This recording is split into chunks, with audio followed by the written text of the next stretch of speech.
Hey everybody, welcome into M&M across the board. Ashley Miller, Eric McDowell, Sean Martin with you as we are every week. We are back in our home quarters. Home game. Although we very much enjoyed being live at Van Patten, and we hope to do that again. Guys, this is an absolutely wild week. I was trying to think about it, and this doesn't happen very often. National championship game men's. We had the women's last night. Opening day of baseball. And, oh, by the way, the Masters. I'm not sure there's a week like this in all the sports calendars. So pretty cool to be a part of this. And we have a special guest coming on today to talk Masters. He's in Augusta. Sean, I'll let you introduce him. We welcome Pete Dougherty. He's a freelance writer these days, retired sports writer, Masters 17th year. I've known Pete, I'm going to age both of us, over 30 years, Pete, since I started at the Times-Union. And how is Augusta, Georgia this morning? Just Augusta, as it usually is in April, is a little chilly in the morning, probably in the 50s on the drive here, but probably by noontime it'll be up to 70 and a gorgeous spring day, and makes me happy that I get a week away from the northeastern April weather. You're not missing much here. Yeah, it makes us all jealous too. Yeah, right. That's the idea. There was room in the backdrop too behind you. Yeah, so the building I'm in, by the way, it's probably the best press facility for any event in any sport. It's unbelievable the money they put into this. I'm in a room that's probably about 10 by 10. It's closed off. There's some photos you can see behind me of past Masters champions. Just the entire facility is unbelievable. It has its own restaurant. It has we all have our own cubicles with two monitors there, one with stats and one with the video feed. Very comfortable seating. There's areas to pick up newspapers and other notes and that sort of thing. And it's an incredible building. It makes it very easy to want to be here and very easy to cover the event. So it's a little different than a slice of pizza and a quick stat sheet for you, isn't it? From what you're used to. Is that where might that come from, Eric? I don't know. I was going to say you don't even always get pizza, so yeah. Well, Pete, I think before we get into the tournament and the players, I'd like to talk to you about this because you were fortunate enough to be drawn from the media pool to play at the Masters. What an incredible opportunity! It's remarkable. A nice tradition for the longtime writers and broadcasters. It's nice somebody still puts the media in an important role, and for you to get to do that, just share that experience with us, what it meant to you. You make a great point there, Eric. The media remains very important to Augusta National and the Masters, and they treat us as such. They want us to make it as easy as they can for us to cover this event. It was 2017 when I finally got picked to play the course, and I'd been trying the 13 preceding years, putting my name in a lottery for media folks to get in, and finally got picked. And it was a perfect day. It was high 70s, sunny. I wrote about it, and there's so many things I didn't get into the story that I still remember. I just remember being on the first fairway and my caddy, who was a local caddy here, telling me that there's people who are afraid to take divots the first several holes because the course is so nice. And it was an eerie feeling in that every time I've been on this course, there's been thousands of patrons all scattered throughout, and on Monday morning they're not there. It's just, you're playing like your local muni as far as it's players only, but you're playing this gorgeous golf course that you've watched for years on TV, in my case covered for 17 years, and there's just no one there. There's a few workers, they're taking down the scoreboards and some of the bleachers. They don't leave those up year round, which actually surprised me when I learned that. But just there's 18 holes of heaven. It's obviously difficult greens, but if you have caddies there, they read the greens for you. So the putting wasn't that difficult, but you don't get it's very hard to get an even stance. People don't realize how hilly this place is. It's a grueling 18-hole walk, and I think we'll probably get to that in a few minutes with Tiger Woods. That's the big thing with him, whether he plays or not. It's not so much the golf; it's the trying to traverse 18 holes up and down hills, side hill lies, and that sort of thing. But as far as the experience, you can't beat it. I tried to savor every second of it. I took a bunch of photos, which I still look at from time to time, and it's a lot of people are envious, and it kind of makes me feel like, okay, I'm privileged to have had a chance to play it, but certainly it's a golf round that I'll never forget. What you brought up, Tiger Woods. What's going on with him? What's the scuttlebutt? Tiger is on the course. At the course, he played some holes yesterday. He still has not committed to playing yet. His name is on the entry list. This is not a normal PGA Tour event where you have a deadline in order to enter. It's an invitation. He's been invited. So far, he's accepted. He can pull up right up until his tee time on Thursday. The tee times will come out on Tuesday. I think he's going to play a practice round today, then practice. And he basically said on Twitter that it will be a game time decision. And I think that's what he's going to wait for is right up until the start of play on Thursday. I believe the first tee time will probably be 8 o'clock or 8:10 a.m. So we may be waiting until then. I mean, what a big difference whether he shows or not, because it's just such a great storyline. I don't care if he shoots 20 over par. Just having him here would be a big boost for the tournament. Not that the tournament can't prevail on its own, but having Tiger here just adds to it. Pete, do you get the feel? Listen, we've seen this guy make comebacks before. In 2019 when he won. He came back from a slew of injuries. This is a little bit of a different level. Listen, he said he almost had his leg amputated. Do you get the feeling that other players, we heard Rory say it, but do you get the feeling that other players want him there, or would they prefer it a Tigerless Masters where they can just kind of concentrate on the golf itself? Because when Tiger plays, it's all about Tiger. Yeah, absolutely. They absolutely want him to play. One thing, it takes attention away from them, makes it a little easier for them, because the patrons will all be following Tiger around. Yeah. And they really understand and appreciate what he did for this game. He's the one that the reason they're playing for the money they're playing for is because what he did over this first 20 years of his career. Yeah. Now, this is different. I mean, he's 46 years old now, so it's not going to be as easy to play on these injuries. I read somewhere about the victory he had at the Torrey Pines in 2008 at the U.S. Open, where he was basically playing with a broken leg. You know, he won that tournament, but maybe cost him a few other tournaments, because he was never the same after that tournament. It hasn't been the same. So I guess the difference here is he does know this course so well. I mean, he won it 3 years ago in 2019. So, and he's not the player he was when he's in 20s and early 30s, but he certainly has the knowledge. It's just a matter of whether his body can hold up over 72 holes. I wouldn't expect him to win even if he plays, but I'd like to see him make the cut anyways and have 4 days of them instead of just 2. Well, youth is really the story now on the tour. From what we see, 8 of the top 10 players in the world are 30 or younger. I think the depth of the young talent hasn't been this deep in many years, and that brings us to Scotty Sheffler. He's all of 25, comes in right now number 1 in the world. He's red hot. He's won 3 of the last 6 weeks with strong fields. Talk about the youth in the tournament and Scotty in particular. Well, you talk about someone rooting for Tiger to be here. I think it'd be Scotty Sheffler. Otherwise, the attention might be more on him as the number 1 player in the world. Golf rankings are interesting. Scotty's a really good player. Probably is top 5 in the world. If he's number 1, I don't know.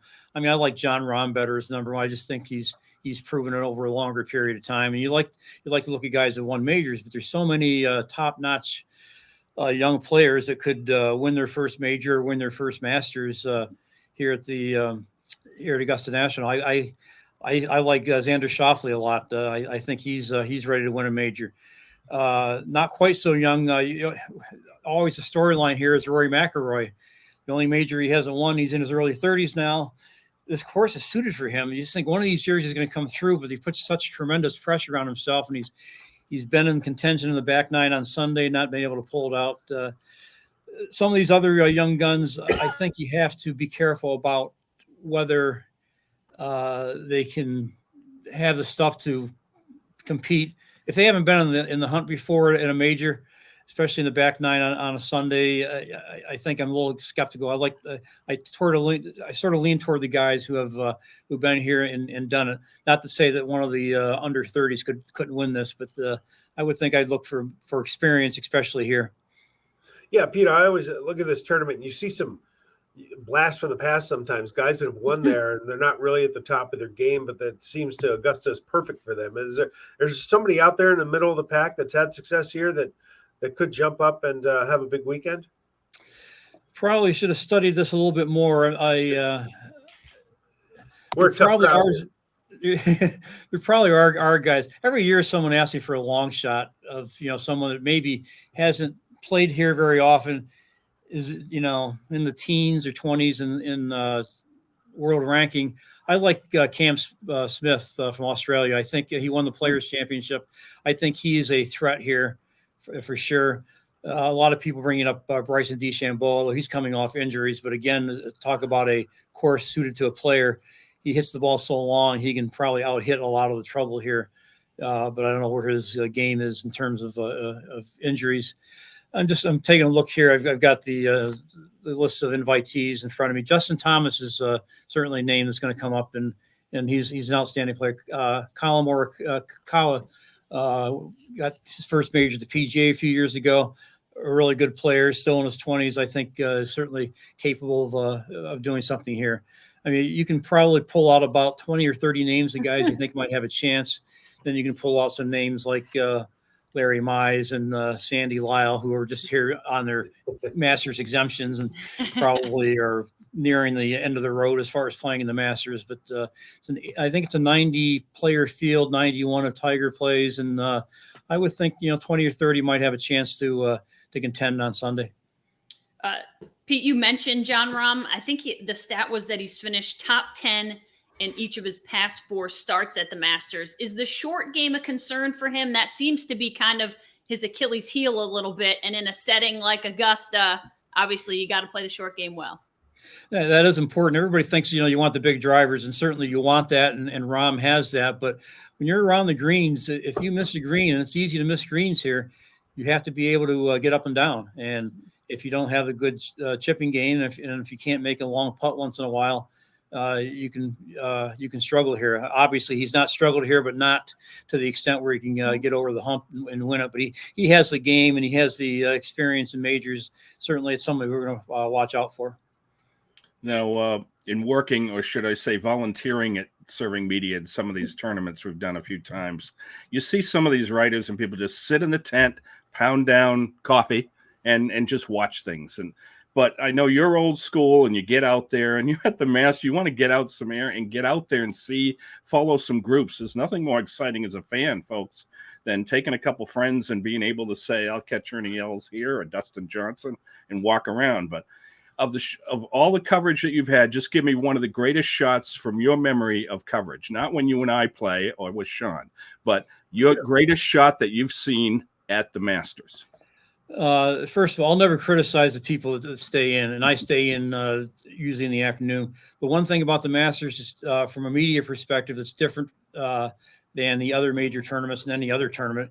We do not get inside the rope access. We're basically out there with the patrons, so we have to fight them for every square inch of ground.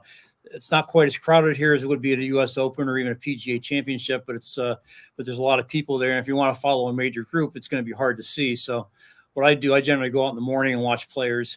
Not necessarily the star players, or if I want to see a star player, there's bleachers out there. I might put myself on the bleacher by Amen Corner and watch some guys come through and see some players that way. Greatest shot, I mean, unfortunately, I saw it on a monitor because it was just too crowded. It was Tiger's chip in 2005 when he beat Chris DeMarco for the title. The chip in on 16. It was where it just trickled down the hill and just unbelievably rolled in. I mean, just can't forget that shot at all. And I don't imagine I'll see a better shot. I don't know how many more Masters I'm going to have in my future, but I can't imagine a better shot than that. I was just going to ask you kind of what was that? Has there been a champion that stood up that was a favorite for you, a story that you really enjoyed writing, whether it was just that year, that person that you can recall? Well, I've always been a Phil Mickelson fan. The first Masters I covered in 2004, he won it. We all remember his great leap on the 18th green, where he says he must have been a good 2-3 inches in the air when he sank the birdie putt that won the tournament. I'm disappointed he's not here this year. I understand why, but it's not the same with him. So anytime he's won, I've been happy to win, happy to write. Pretty much, I mean, I tend to root for guys that I think will come back and be in the winner's circle again. There's been some guys that have won here that kind of disappear. You thought might do something later on become a multi-major winner, and it hasn't happened. I think those are the guys I tend to root for. We root for good stories here, basically. I'm reluctant to say this, but a lot of times I want to make sure that the person who wins can communicate without a translator. That to me is important. You want to get some personality. It's very hard to do that through a translator. I was not here last year when Hideki won it. Matsuzama won it. But he does speak some English, and he's got some personalities. I don't think that would have been a problem. I guess those are the things I root for. I guess the one thing I really was rooting for Chris DeMarco back in 2005. I just thought he was a class guy, played great that week, and to get caught by Tiger. You just wonder if Tiger hadn't been born, how many more players would have green jackets right now, just because he's in just about any major or any tournament, because he just won more in his share of them and prevented, some people that could have won and gone on to better careers. They didn't get over the hump because of him. Pete, Will Zalatoris is a name that I think, listen, he's been around for a little bit, but it's a name we heard a lot at the Masters because of how well he performed last year. He was the only player, I believe, to break par all 4 rounds last year and made a really good run at it. Do you feel like he's a guy that's going to be around for a long time? He's very different than all the rest, just from like a physical standpoint. I think people make the biggest deal about. Yeah, he's got the game to win. A lot of times people forget, there's players that finish second. You look back to next year's, I forgot he was in contention. Well, he was in contention and slipped a little bit. I mentioned Schauffele earlier. Mm-hmm. He was the only player other than Matsuyama who was got to double digits under par in the tournament, and then he had a triple bogey on 16 that took him out of it. So Zalatoris, certainly a name to remember. Again, I just wonder, because he didn't come through. Yep. If he has it inside him to make that last hurdle and find himself donning a green jacket, we'll find out through the week. Yeah. Well, Pete, I want to compliment you for your coverage over the years, and especially this weekend. Locally here, we had, I think, 3 kids in this. This chip and putt contest thing. You don't see this in sports. You have the punt pass kick thing in the NFL, but they just bring the champions out and wave and off they go. These kids are at the Masters, and it has to put smiles on the parents, but also everybody that's there. What a wonderful story that you did on these kids, and just talk about that experience. Imagine being at that age and you're there and how good they are. They could beat me in 5 holes. Just talk about that. Yeah, I think it's an incredible thing that they've done. And, to have 3 from the capital region come down here is unbelievable because, these kids can't play year round. I did a story Sunday on the Andrew Matson's golf studio, and that certainly helps. They're able to play in the winter now, at least hitting into screens and putting on his putting green there. But to have 3 from the capital region, that's an unbelievable feat. And it's just everything you'd expect it to be. They just, they come here and they're just in awe and they're treated like kings. They give them meals. They give them a little gift bag. They give them clothes to wear. They get their marching orders from the Augusta National people to what to do, what not to do. It's just, and you see the parents. The parents are kind of wishing maybe they were younger and able to go out there themselves to do it. I thought it was interesting. The Latoris from Nassau was interesting because they had 2 boys, 2 brothers, ages 12 and 9, Tanner and Mason, make it. Well, the parents had to split up because I don't mean maritally, but they had one parent with you. You get one adult on your bag, and generally it's a parent. So. Mackenzie, the mother, went with Tanner, and Sean, the father, went with the younger one, Mason. But I talked to Sean afterwards. He said, it's tough to not be able to be out here to watch Tanner perform because he had the caddy for Mason. He did see the first couple disciplines on the Golf Channel, and then he had to leave the hotel room and come back. So it's they treat him great here. It's everybody who was watching on Golf Channel yesterday, anybody 15 or under is looking at it, said, I've got to get there. I want to get there. Yeah. And, it grows every year. The local participation grows every year. And, who knows, the registration's open for those that want they have children who want to try it. It is a dream come true, and it's really a shout out. Probably should go to Braden Dock to make it here 2 years in a row is unbelievable. You have 3 stages of qualifying. You hit one bad shot in any of those, you likely aren't going to qualify. And you got through all 3 stages 2 years in a row. Didn't play as well as you wanted to yesterday, but he understands it's about being here. There's, he doesn't care where he finishes. There's 40,000 people that tried to qualify and didn't make it. So that's what it's about. And they treat him great. They're out here today.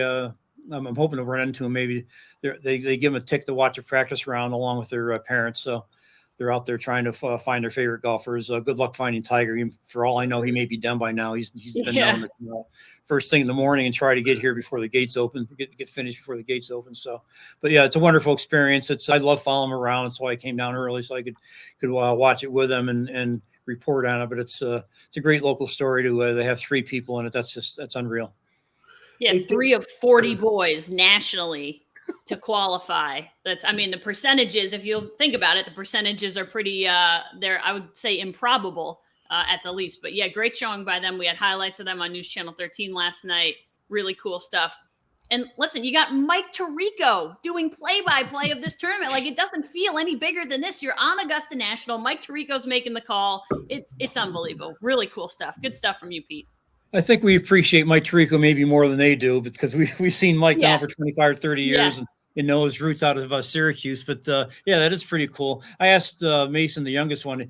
Ben Crenshaw was the person in each group gets a former Masters winner to present the awards. And I said, do you know who Ben Crenshaw is? Well, he did know who he is, but Ben's time at the Masters was decades ago. But I'm thankful at least he was aware who he was. But Bubba Watson was here, and Nick Faldo, and it's a lot of former, and they got to meet a lot of them. Dustin Johnson got to meet with Tanner Ilatori, so they're around, and it's the whole thing is just pretty cool. They'll probably appreciate it more, when they're too old to compete, and they look back at the hope they recorded it and go back and watch it. Well, Sean, real quick before you comment, is can you imagine having Ben Crenshaw? I'd never miss a putt again if I've got Ben Crenshaw with me. I still miss putts. One of the nicest guys you'll ever meet, too, Ben Crenshaw. Super guy. Hey, Pete, you brought up DeChambeau earlier. The game is built on etiquette and a certain presence. Is it better for the game? Some of these guys, for good or better for worse, are showing a little more personality. Is that draw more attention to the sport, or does it need it? He's good for the game because people will watch him. Much like Tiger early in his career, a lot of people rooted against him, but they wanted to see him. I think now he's got a much more of a following just because of his problems and his age and stuff. DeChambeau, some people really like him. I used to really like him until I realized how slowly he plays. Now I don't like him anymore. But he'll never be bigger than the game, especially on this course. I mean, he thinks, with his distance that he can, really tame this course, but he's been humbled by it. The course is going to win in the long run. He might come out and shoot 64 sometimes, even this week, and think, well, I've got this master, no pun intended, but you can come out the next day and shoot 74 or 75. The course is going to win.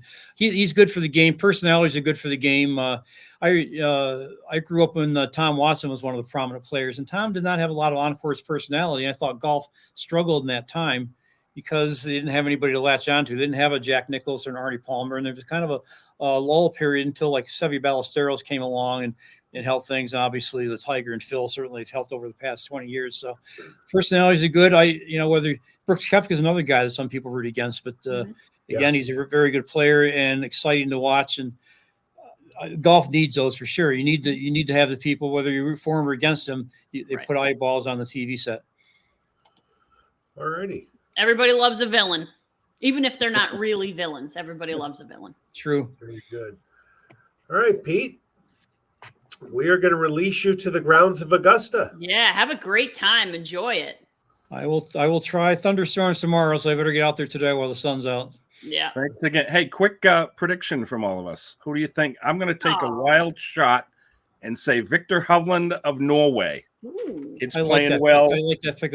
I pick a top 10. I haven't done it yet. I usually do it on Wednesday, and we'll put it in the paper. And I haven't really settled on a number one guy yet, but I'm always looking for a Victor Hovland or a Patrick Cantley, somebody that's a little bit under the radar, but a really good player to make his mark there. Certainly guys like that would be on my list. I've not thought a lot about it. This could be Rory's year. Who knows? I usually pick Phil every year, but can't do that this year. Don't think my Tiger would make my top 10, even if he tees it up. I just don't think he can handle 4 days of walking these grounds. But we find I can read the Thursday Times Union to find out, I suppose. Yeah, perfect. We will do that. I'm going Morikawa. Get him his third major. Another good choice. I'll go Brooks Koepka. Okay. Great. I like Let's him a see lot. how many of us are wrong at the end of the day. Yeah, and he's had some injury issues though, so we'll see how he holds up. Yeah. All right. Thank you, Pete. Thanks, Pete. Enjoy. All right, Pete. Thank you. Thanks for having me. Yeah, of It's been a course. pleasure, Pete. Take care. All right. All right. Kicking off Masters / National Championship / opening day of baseball week. It doesn't get any better than this. A rare Monday show for us if you're watching right after we post it, but we hope you check it out all week long. Apple, YouTube, Spotify, Twitter at MMMATB1. You doing a read now? Yes, I am. All right, do it. Spring is here. It's a great time to get a new car at Mohawk Honda. Visit Mohawk Honda at Freeman's Bridge Road in Glenville to work with people you can trust during the car buying experience. Follow Mohawk Honda on Facebook, Twitter, and Instagram. And this month, you can watch the Mohawk Honda staff compete in the Plate Change Challenge. April not only brings you an exciting event, but through the month, Mohawk Honda and Chevrolet are collecting athletic equipment for underprivileged kids in the capital region. Bring your equipment to either location and help the community this month. Find the right price and the right vehicle. The spot is Glenville, New York, and Mohawk Honda, where they always go out of their way to please you. Whoa. To please you. Guys, as I said on News Channel 13 last night, as the saying goes, ladies first. Hey, I got it right. I finally got it right. South Carolina over UConn. Listen, I'm going to go out on a limb and say there's a new sheriff in town, and her name is Dawn Staley. Oh, my God. Not that that's like really going out on a limb, but they are they're built to last. She can recruit. I just think, I'm not saying they're going to become the next UConn, but it's going to be, listen, UConn hasn't won a title since 2016. That's a long time for a UConn team. And it just feels like other teams are catching up even more. Not the best game last night, not the most exciting game, but what a performance from South Carolina. Yeah, they got out early, and they never really let UConn they kept them at distance. Mm-hmm. They were 14-0 against top 25 teams. Mm-hmm. Nobody was talking about them from start to finish. Yep. And Ashley, as you've talked about so well about the parity, to be able to do that against those top teams. But Aaliyah Boston is just absolutely awesome. Yeah. She had her 30th double-double, okay? And Gino, who's one of the best coaches in women's basketball history, okay, he said prior to the game some great quotes about basically it's impossible to defend her. Mm-hmm. But I really love this quote saying, "I'm open to suggestions." That was beautiful. And he didn't get any, did he? Because in her 2 Final Four games, 34 points, 34 rebounds, 7 assists. She is just, and then the emotions, the true emotions after. There is nothing you guys can. I don't see what you can possibly do. She cleans up stuff. You think she's got covered. She finds the open look. She is going to be so much fun to watch in the WNBA for years and years, don't you think? Yeah, and listen, they just and I think UConn knew this coming into it, and Taurasi said it like they're long. Everyone on South Carolina is long. They run out 6'5", after 6'4", after 6'4", after 6'2". Everybody's over 6 feet. They created havoc on defense. They held UConn to their fewest points in the first quarter all year long. And you knew right then that things were going to be tough, but they crushed them on the glass. I mean, absolutely destroyed them. They had 21 offensive rebounds, the Gamecocks did, and they out-rebounded them at the end of the day 49-24. I don't care if you miss most of your shots. If you out-rebound somebody 49-24, you got a pretty good chance of winning. Yeah, I'll tell you what, though, you got to give UConn credit, right? Yeah. 14 straight Final Fours. I thought they were going to lose to Stanford on Friday night. They played a gutsy game to get there. So it was a fun weekend. It was a fun weekend. You had good games, good teams on Friday night, and then the final last night. Well, and, we talk about coaches that do their best jobs. Okay. It's not always the best job with a great team winning it all. Okay. This could be Gino's best year as a coach. He had tons of injuries. He had, Becker's out while Hud was hurt, and yet here they are. And he made it clear, no excuses. He's saying we're not the best team. Mm-hmm. He said to beat Stanford, we need them to help us, and they did. They did not play well offensively. Mm-hmm. And, of course, you could look at the D of UConn. But the future is bright. You've got Nelson Doa back. You've got Williams. Both of those are gone, but you've got Beckers and Fudd back. Yep. And I still think, keeping Beckers to 14 points, you talk about the pressure we talked about with the Duke men. How about her? Mm-hmm. She turns the pressure to say, this is a home game, man. I'm back in Minnesota. You know, that's how Minnesota people are. Things roll off their back. I think she had fun, but it was just a tremendous effort they did to keep her down to 14, don't you think? Yeah, I mean, listen, what a cool moment for one of the best players in the country, the reigning National Player of the Year, which went to Aaliyah Boston this year. But to come back to your home state, when they announced her, the stadium went freaking crazy, which was so cool. Just watching it from like a fan point perspective, I was like, man, how cool would it be to be her right now? Like you're running out and everyone in your home state is cheering for you because you're like the chosen one, basically, that has given more publicity to that state in the last 3, 4, 5 years than anyone else to come from that state, aside from maybe Prince. But yeah, Paige Becker's really cool moment. Unfortunate that it didn't get done. But we saw glimpses from other people last night as well, names that maybe the casual basketball fan doesn't know. Ducharme, people that I hadn't seen play that contributed, and they're all young. Like that's a young team still. So they're probably going to be back again next year. And yeah, they were a 2 seed. So they obviously weren't favored to win. They weren't, people always think like, oh, well, it's UConn, so they must be favored to win. They must be guaranteed a national championship. That's not how this sport works anymore. But like we said, it's been for the best thing to happen to the sport has been the parity.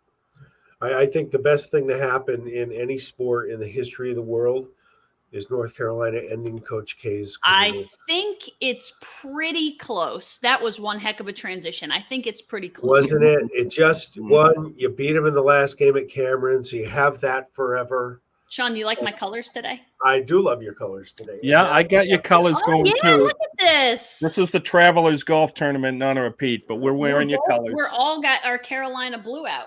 And now you have this, and no matter what happens, forever. And by the way, I found out that Duke fans do not react well to Sunday morning early texts after their team loses to North Carolina in the Final Four. Sean, no fans react well to Sunday morning early text after their team lose. Yeah, Ashley, isn't that stunning what he just said? I'm shocked. If Eric texted me after Game 7 of the World Series and the Yankees lost, I wouldn't be so thrilled about it. That's right. I just saying they were a little salty. You're a little salty all the time.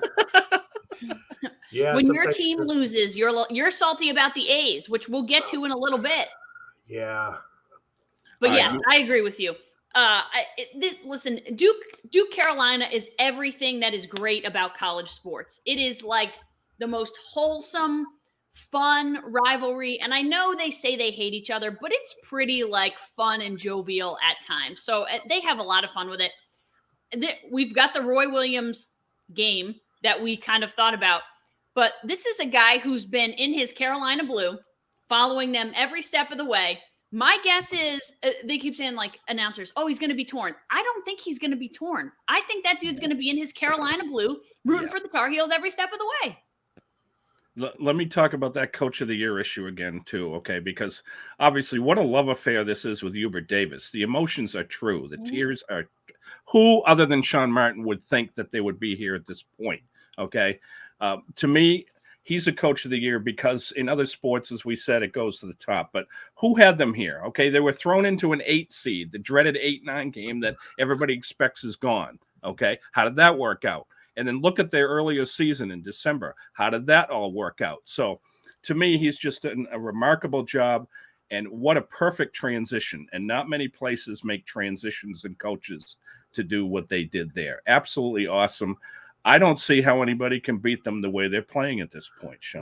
They're thin in the middle, and they're going to have to stay out of foul trouble. Right. Kansas could exploit them down low. I mean, Duke was killing them in the paint the other night, but they hung in there. And it's a team that they're hitting threes. The inconsistency that just plagued them the entire season has not been there in this run. And even when it goes against them, they find a way. They find another gear, and they're able to do it. I go back to I talked about last week, the recovery against Baylor when they gagged that lead. That meant something, and even the other night, that was a great game. I mean, forget it was Carolina and Duke. That was a great basketball game. And they hung in there and they won it. So they need to stay out of foul trouble, be themselves. I think they'll be okay. They're on such a roll. I'm enjoying it and looking forward to seeing them cutting down the nets again. How's Armando's ankle? That's the thing I was going to say. That's the problem. Listen, he says it's good. He's good to go. When that first happened, so my dad is a big Carolina fan, always has been. I texted my dad. I said, that is going to be a problem on Monday night if the Tar Heels win. Yeah. And because the way it looked, and even Baycott said, I thought I was done for the game. And I know it's like there's adrenaline, and you feel like, hey, I have to get back out there. My team needs me. It's the biggest game of my life. But on a play like that, if your ankle swells, you're in trouble. And that's not something that's going away in 48 hours. So if he has to do what he did against Duke, if he's down there, I mean, the way that the guy rebounds is ferocious. And there are people underneath you. If he tweaks that thing again, man, it's going to be a long night for Carolina. But I think, listen, competitive-wise, this should be a great game. They both put up 81 points in their final 4 games. So offensively, I feel like they're both cooking. Defensively, I think the advantage goes to Kansas. Well, Sean, I want to ask you about Love, okay, because he should be on 2020. Okay, because he's averaging 20 points a game in the tournament. He put up 28 with 22 in the second half. He beat Duke. Well, Duke beat Duke because they can't hit free throws either. Well, that helped, yes. But in the theme of the golf today, I just had to talk about Davis and Love. Davis Love's one of my all-time favorite golfers. I loved that guy. Yeah, look, the thing, Carolina, they get it from multiple players, right? So if one of them's having an off night, they get it from others. So I just think they're playing so well. I mean, I'm not going to pick against them anyway. I'm a North Carolina fan. No, I picked them in my pool. Already done. Well, I mean, Listen, I picked Kansas in my bracket, which you pick before the tournament, but I do a pool that you pick every day of the tournament. And today I picked them in my pool because I go back to they're both hot. But based on the spread, I think North Carolina gets it done. Yeah, it might just be me too, because I'm not really a big Kansas fan. Same thing I asked Will Brown last week. I don't think this is Kansas's best team that's been here. Nope. Now they're there. I'll give them credit.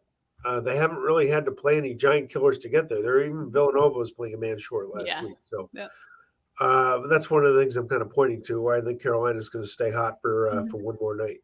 Well, I gotta say again about self here is that people are like, it's Kansas. They didn't play anybody, but they have the 3 C. We have the 3 M's, right? Okay, they have the 3 C's: calm, collected, confident. Okay, they can score from all over the court. They take over second halves, which is going to be interesting because you've got another team that plays a solid second half. I just think there's a lot there to talk about. I really like Braun. I like McCormick. I think Remy Martin, if he's been struggling of late, but he picks it up. As I said before, I don't see anybody beating this team. So one of these teams has to lose. My edge is one of them has to go, but I think it's going to be a phenomenal matchup. I've got Kansas 79-71. We're going scores here. I'm going to go Carolina 82-77. Yeah, I named a score the other day, and I can't remember what it is now. I feel like it's a little high scoring, but it was something like 84-71. Win it by double figures. Have the champagne out with about 2-3 minutes left. Okay. When they're emptying the bench, that's kind of the way I see it. All right. It's an epic. Listen, one comment on Hubert Davis. As soon as that job opened, I thought I'm going to look at the bench and see who the assistant coaches are because I didn't know who they were at the time. And as soon as I saw his name, I thought, that's a shoo-in. You keep things in-house. Players have relationships with that guy. It made too much sense. But I will be interested to see how he recruits because, listen, they're all Roy Williams guys. These are not his guys. So he can't take credit for this team. He can take credit for how well they're playing and the fact that they maybe have overachieved. But also, the NCAA tournament better learn its lesson. And enough of giving North Carolina an 8 seed, Syracuse a 10 seed. Like, when are they going to learn? Because they're killing these other teams by giving these blue blood programs terrible seeds. Like, give them, I don't know what you can give them, but not an 8. Wait a minute. Syracuse was a 10 seed this year? No, they weren't. Oh, okay. Sorry. Did you go to North Carolina? No. Yeah, so get out of here. Well played. Well played, Touche. Well played. All right, we're ready for some baseball. Can you believe? I am ready. Like I said, Wow. this week is crazy. We go from one massive event to another. So yeah, let's go MLB preview. We got Thursday opening day. Yeah, Thursday opening day. We broke up the divisions here, so we're each going to take 2 divisions. Eric, you wanted me to start NL East? That's me. Yeah, we're going to the National League, and Ashley's leading off. I'm batting second. I'll bunt her over. All right. And then John's batting third, and he'll drive you home. Yeah, listen, guys, the NL East is an interesting division. Obviously, you have the reigning World Series champs in the Braves, and I think they're still the best team, and I don't think it's even that close. They've won the division 4 years in a row. I think they win it again for the 5th year in a row. But this team looks different, and they were maybe the biggest headline of the offseason. Not so much, and honestly, it's not so much for Matt Olson. It's more for losing Freddie Freeman. You lose a franchise guy to the team that is already arguably the best team in all of Major League Baseball. You add maybe just one of the best, if not the best hitting first baseman in all of baseball. So that's kind of the headline for me. But this is a Braves team that is loaded with talent. They're still super young. If their starting rotation can get the job done, if they can kind of hold off, you've got guys like Ian Anderson as your third option, which is pretty darn good. But they've added Kenley Jansen and Colin McHugh to the bullpen. So I think their bullpen is better. And we saw the bullpen was one of their strengths in the postseason, which I didn't think it would be. So this is a team for me. You add Mike Soroka to that starting rotation midway through if he can stay healthy. And that's a team that wins, obviously north of 90 games. So my favorite in the NL East. Then you go to the Mets. Any comments on the Braves? No, I like that. Yeah, you like Matt Olson's my boy. The Mets, again, and this is no different than it has been in the past. They add a guy like Max Scherzer, and yet all anyone is talking about is injuries before we even get the season started. Jacob deGrom going to miss significant time, whatever that means, with a stress reaction in his shoulder. So you're not going to see him probably for the first month of the season, at least, is my guess. And then you have Max Scherzer, who has, quote unquote, a hamstring hiccup. This is what happens when you listen. Max Scherzer's old, but Jacob deGrom has just been so freaking unlucky. Without those two guys, the Mets go absolutely nowhere. So if those guys can't get it together, I think that lineup has underachieved significantly. Lindor was not great last year. Jeff McNeil was not great last year. They're going to need to rely on guys like Chris Bassett, who they got from the A's. But without deGrom and Scherzer healthy, to me, it's not going to happen. There's a curse that comes about you when you play for the Mets. You can it's real. Okay. Mm-hmm. It's not out in the universe. It's real. They're just jinx. They can't catch a break. But Mets fans, no longer Wilpon. You've got a real owner, Cohen.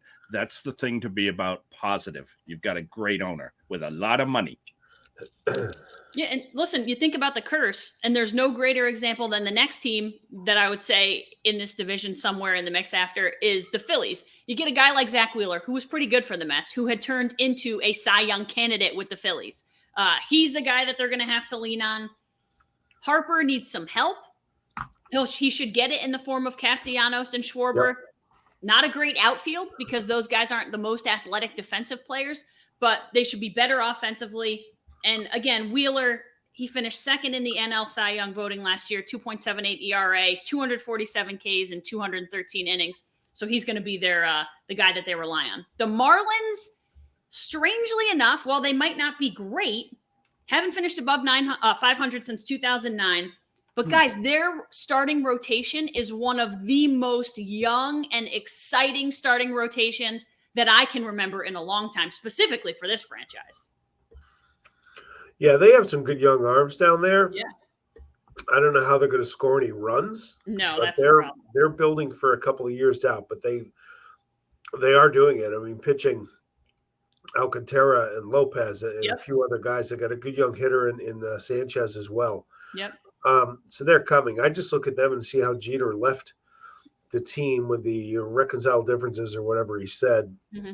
I kind of question their motivation to win, but hopefully they have it because they're probably a year or two away, and those young arms can take you a long way in baseball. Yeah, no doubt. One of the few major league cities right now, my brother lives in Miami where he can wake up in the morning and say, I can get a good seat. I'm walking over and I'm buying a ticket. Good luck trying to do that elsewhere. Yeah. I mean, you said Alcantara, Rogers, and Lopez, really, really good. And they added Jorge Soler, which is a bat. We saw what he did for the Braves, World Series MVP. So, you never know. They'll be better than they have been, and maybe fun to watch occasionally. The Nationals are a dumpster fire. We saw the fire sale they put on last year. They have Juan Soto and really not much else. He'll have a little bit of protection from a guy like Nelson Cruz, who they signed to a 1-year deal. Maybe he won't get walked as much as he did or pitched around as much as he did. But it's Juan Soto, and that's it. You think, Sean, I'd like your opinion too, Ashley. You think they signed Cruz to get prospects? That's the only thing that comes to mind. They sign him, and then come the trade deadline, somebody will want Cruz. There's a DH all over the country now, and that Washington will get prospects for him. Why would he go there? He's going there for a payday. Yeah, I was going to say that guy's the king of 1-year deals. I might not have gotten it elsewhere. Yeah, I'm not sure if it's a thought of prospects or it's a thought of trying to get a big bat who's going to protect Juan Soto because they don't have that. So it was kind of, you could get other big bats that are going to do that without paying him $15 million for a year. But he is a guy who, you're right, will be year after year has been valued at the trade deadline. All right. Very nice job. Let's head to the Central, okay?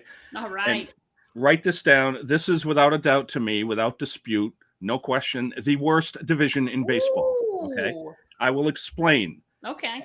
We start at 5 with the Pittsburgh Pirates. I'd like to end on an up note. Oh, yeah. Okay, I got you. Full disclosure, if I mention any Pirate, I'll mention 2. They will not be a Pirate come August, okay? We start their aces, Jose Quintana. He had an ERA over 6, okay, last year. We know his arm is tight. This is going to be ugly. The 2 kids there, O'Neill Cruz, 23, great young talent. Cabrian Hayes at 3rd. Really good young players. There'll be fixtures in the lineups for months in Pittsburgh, and they'll really look good in Dodger or Yankee uniforms. So moving to number 4, Cincinnati. If you put the Reds in any other division, they are buried at the bottom. This is sad.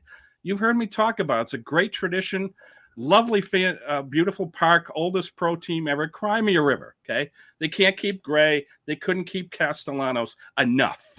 Then they give Winkler and Suarez to the Mariners. It's frustrating for those fans. So if you happen to watch this team, which you may not see on national television all year, look at Jonathan India, really talented second baseman. Yeah, that guy's He was the rookie of the year. 3 of the Cubbies. The biggest surprise to me here was that Seiya Suzuki, the Japanese star, signed with them. Now, if you convert him to the majors, they project him at 280, 30, 80, and 10 steals. If he puts up those numbers, guys, he's the best Cub on that roster. So if you're rebuilding, why do you buy him? Wilson Contreras, I think, is outstanding behind the plate, the 20-homer guy. Nice pickup in Marcus Stroman.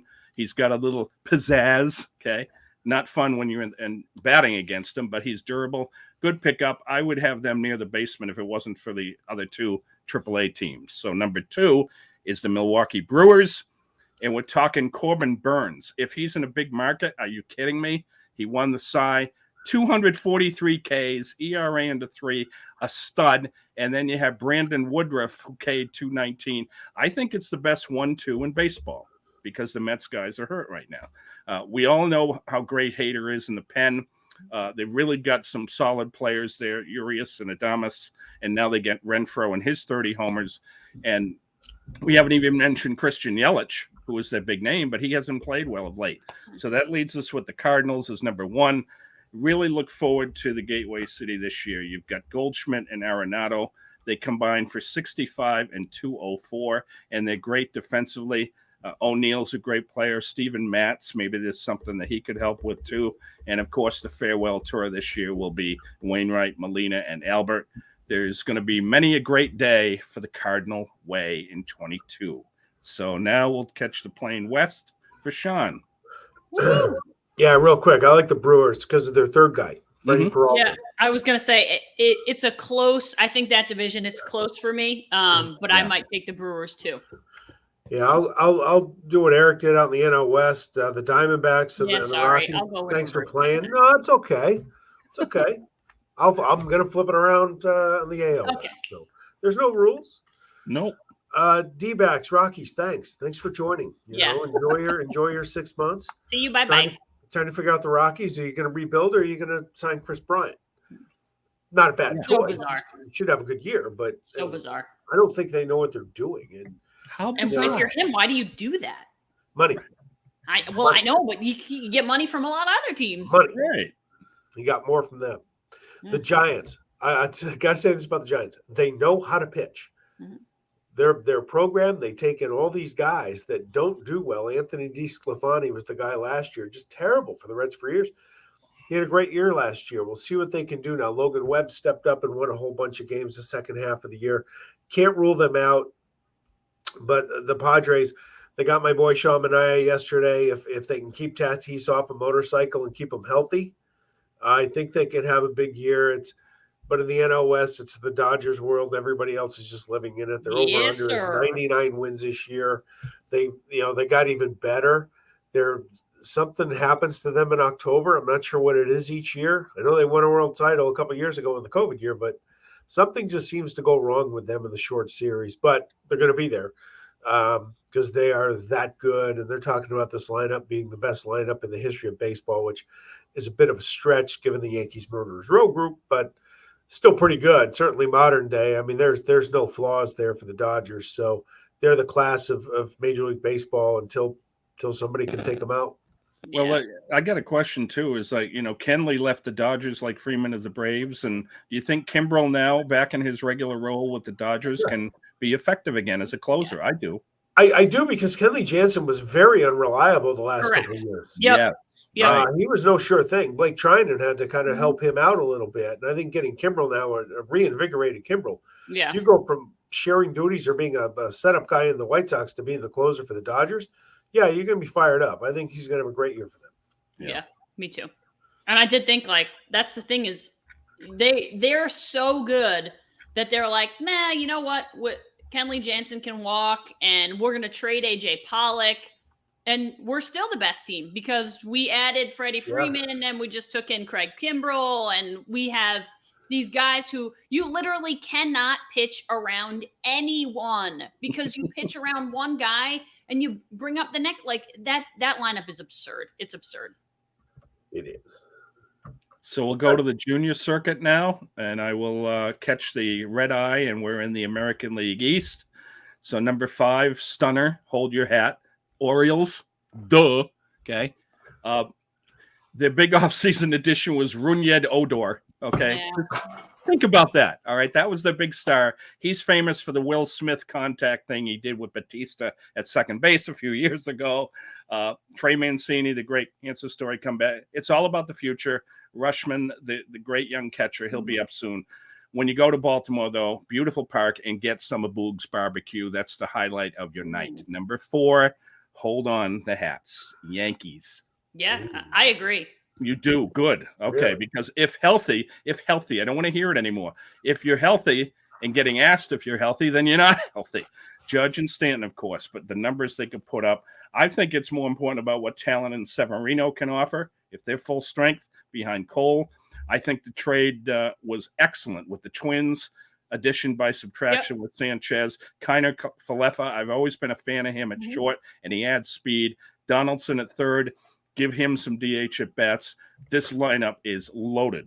Number 3, I put Boston because the press conference when they signed James Paxton was at Mass General, where Chris Sale has a rented room that he uses every April. Okay.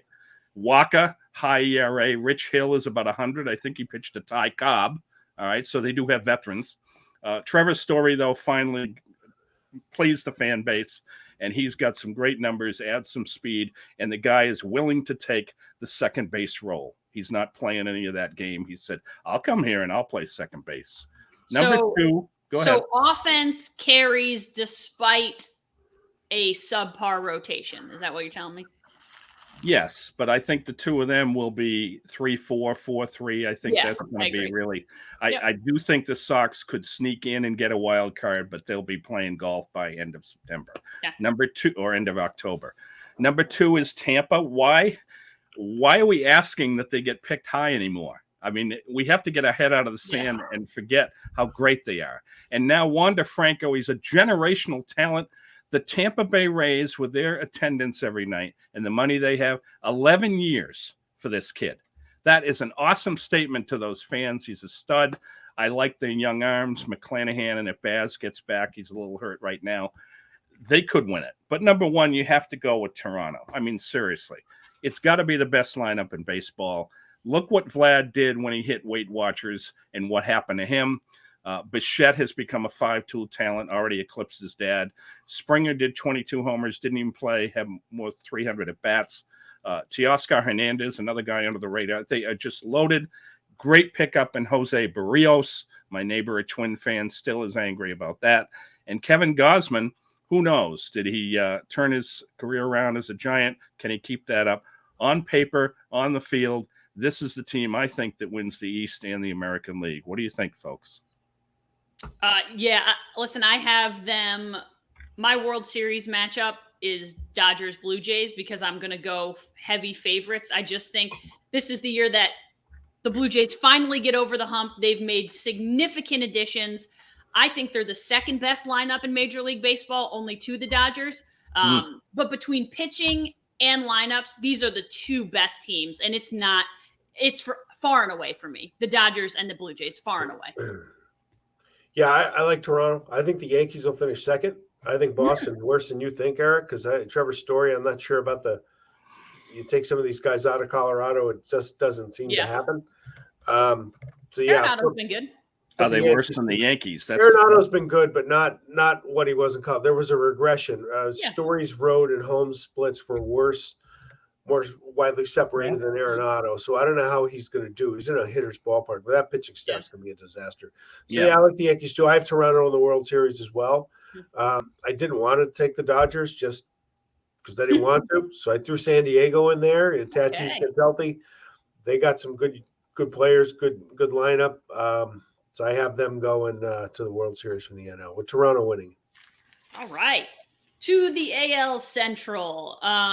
I feel like this is going to rival you for the NL Central and worst teams. The Central in general is just not very good. In the basement, I have the Royals. It's a 70-win team, I think.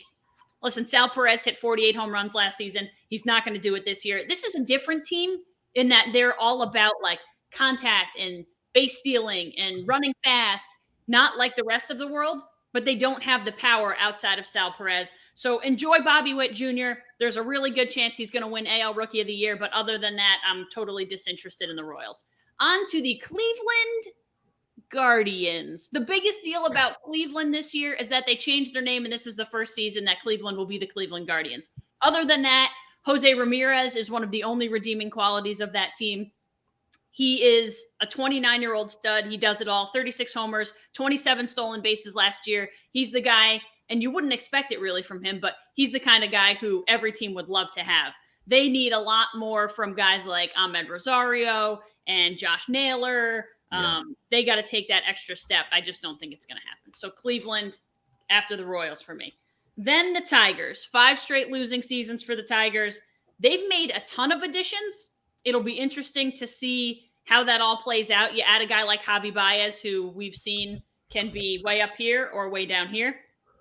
Eduardo Rodriguez, Michael Pineda. So it's an interesting mix. And they also have one of the best rookies in the league in Spencer Torkelson. He is freaking fantastic. He's going to start at first base for them this year. So he will be fun to watch.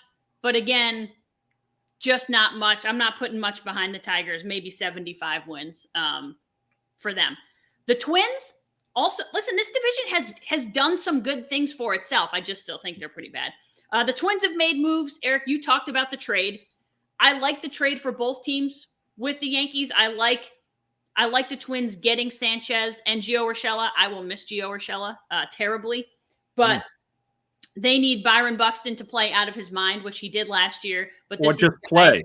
Yeah, exactly. He's underachieved only because he's been injured. So he's rarely on the field. They need him to play.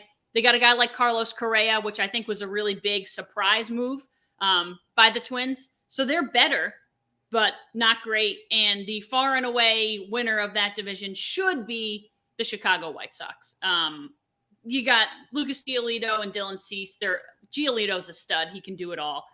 Lance Lynn is out for a few weeks with injury. 4 weeks, I think, is the plan. He had surgery. I don't think that really affects them. They've added A.J. Pollock, got rid of Craig Kimbrell. The bullpen could be an issue.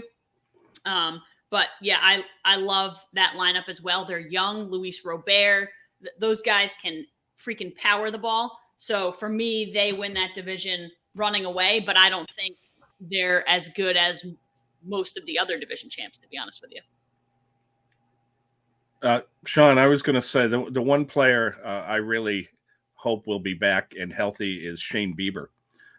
Because he could bring a beyond haul for the Ians. I don't want to use guard. The Ians, okay? Yes. He could bring a huge package at the deadline for a rebuilding team, and he's phenomenal. He's to me the best pitcher in that division, if healthy again.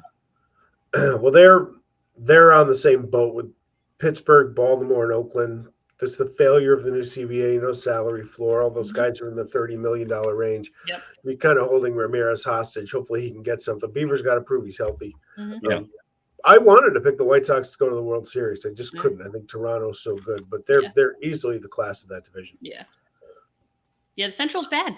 The Central's bad with the exception of the best teams in the Central. Yeah, this is true. Out west, look, the Astros don't need garbage cans this year, right? They're gonna win it. They're the class. They lost Korea.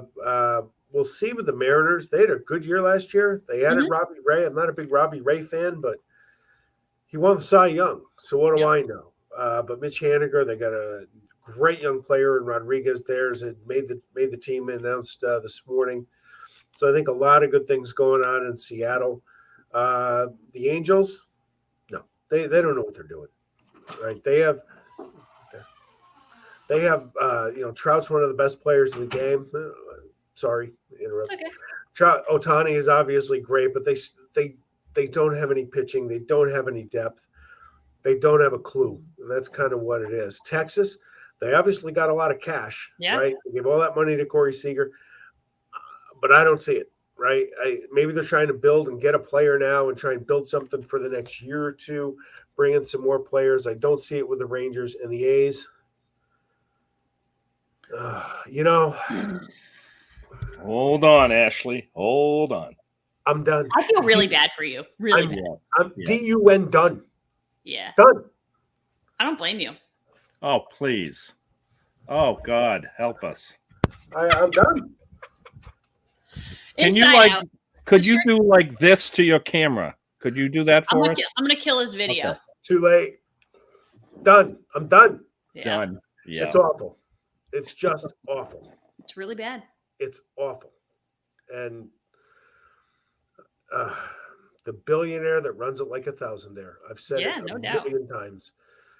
And if they were to say, "Hey, look, we're gonna tear it down, get a new stadium, whether it's at Howard Terminal or Las Vegas, wherever, and build the team and get ready for that time," fine. They're not even saying that. They're just insulting me. So I feel better. Anyone else? Can you top that? I cannot. Listen, I can't take off my shirt. I want to give a little love for Seattle. I think they might be able to pull this out. They were one bad loss to the Angels away from getting into the playoffs. They made a statement for their fan base in Beautiful Park as well. But I really think there's a lot of talent in Seattle. They do have the longest drought of professional sports teams in the playoffs. I think they will miss Kyle Seager, who had a great career, and he really had a big bat for them. But Haniger's solid. I like the Mariners. I think they could win that division, Ashley. Yeah, I like the Mariners too, and I liked them last season. I was kind of bummed that they didn't get into the postseason because I love to see those crazy droughts broken when it comes to the postseason. And listen, I grew up with the Ken Griffey Jr. Mariners, that it was like they were great and they were fun to watch, and then it just hasn't been that since, even with King Felix. So, yeah, I like the Mariners as well, but I think Sean's right with the Astros. Yeah. As much as that pains me to say. Eric, who's your World Series pick there, my friend? Well, we're all looking at the chalk, but until somebody else can prove us otherwise, I think Toronto's going to pull it out and they're going to beat the Dodgers in 7. I think it's fabulous to see what's happening in Toronto, the commitment they've made, and think about the money that franchise lost. You talk about owners having to play in Buffalo. We know about all these teams that couldn't have the fans. How Blue Jays survived going through playing in 3 different parks. This would be a wonderful story, and I think they'd take it in 6 over the Dodgers. Okay. Beautiful. All right, whiteboards. My whiteboard melts right into this topic, so you want me to go first? Go for it. My whiteboard is very generic. Opening day. I put it up there with first day of the NCAA tournament, Super Bowl Sunday. There's a lot of things about opening day that I love. One of the best days on the calendar. It's literally baseball from like noon until midnight, which is fantastic. But this year, I am spending opening day in one of the teams that Sean just trashed. I will be in Los Angeles. Unfortunately, the Dodgers are not home. The Padres are not home. The only team that is home, that is a drivable distance that we are close to, is the Angels. But you know what? Opening day at Angel Stadium, watching Shohei Ohtani start and Mike Trout play center field sounds like a hell of a time to me. It does. So, and Ohtani hit it, right? Because he can DH now. Chris and I are going to LA, and that's how we are going to spend our Thursday watching the Angels probably get pounded by the Astros, but I'm going to hope it's vice versa. I'm so thrilled to be able to root against the Astros in person again. So my opening day is going to be so much fun. I can't wait to see Shohei in person. I can't wait to see Mike Trout in person. I can't wait to spend time in a baseball stadium in nice weather.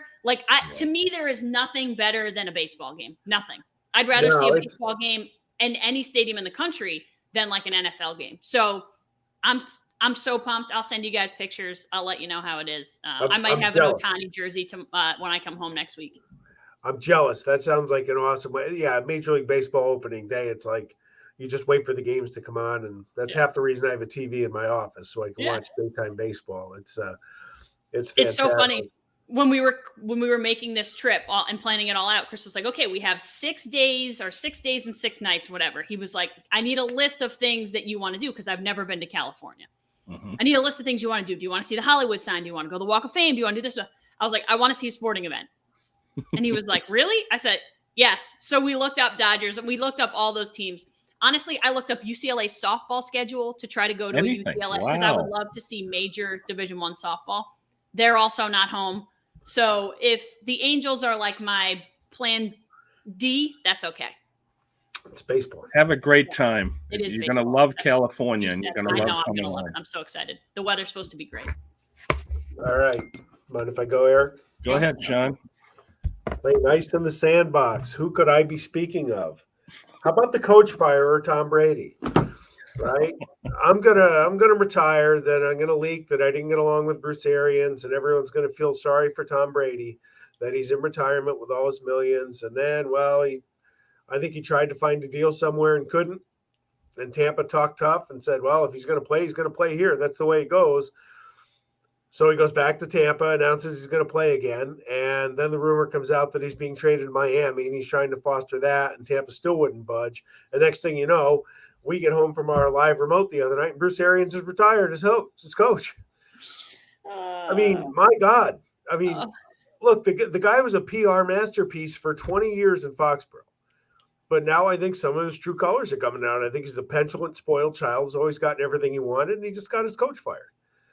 And Arians is saying all the right things, but my God, what else do you want for this guy? He tried to get himself traded, couldn't. Twice. And now here he is, and now his coach is gone. And Hope it works out for the Tampa Brass because I think he sold your soul a little bit for a 45-year-old quarterback. I love Todd Bowles. I'm glad he's getting Yes. a shot, but I can't wait to read Bruce Arians' book when he's out of football. Yeah, right. Can't wait. I will go back to our golf theme, okay? John Rahm's little putt that couldn't. I saved this one for a while for the Masters in the discussion today. At golf, earlier in March in the opening round of the Arnold Palmer Invitational, Bay Hill, John Rahm approached a 10-inch putt at the par 3 7th hole at Bay Hill. By the way, a little footnote, we had got to see that tournament on a road trip between Miami and Orlando in 97, and it was really cool. We saw Tiger and Arnold on the same course. But after taking the putter back, Rahm decelerated on the follow-through. It moved about an inch. We've all been there. It marked the shortest missed putt of his PGA Tour career. He was number 1 at the time, taps in for bogey. He still gets a 72. Even after that.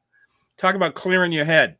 Rather than shying away from the media, as most pro athletes do in that situation, he discussed it as, quote, I wish I could give you all the excuses in the world. It just didn't feel good in my hands. I don't know. It was very odd. It sucks to give away a putt like that, to be honest. Tell me about it. Sean, Eric? Yes. We don't have gimmies in our league at Van Patten because of that, but we also don't lose thousands of dollars on a putt. So Arnold Palmer once said, quote, golf is deceptively simple and endlessly complicated. Mm-hmm. Sounds a lot like life. As we putt through life, we don't get any gimmies either. I love that quote because it's so freaking true. All right. Deceptive, One more one. Michigan simple, over Minnesota State in the Frozen Four final Saturday night. Right. What was your pick? Michigan over Minnesota State. Ooh, we Golfers. gonna stop the red hot. No. Go Mavericks. Yeah, that's Oh, you got. Oh, okay. Minnesota State. He's Yes. got the Wolverines though. Over Wolverines. Sticking with my original pick. As long as the state of Minnesota gets the title, I'll be happy for them. Okay.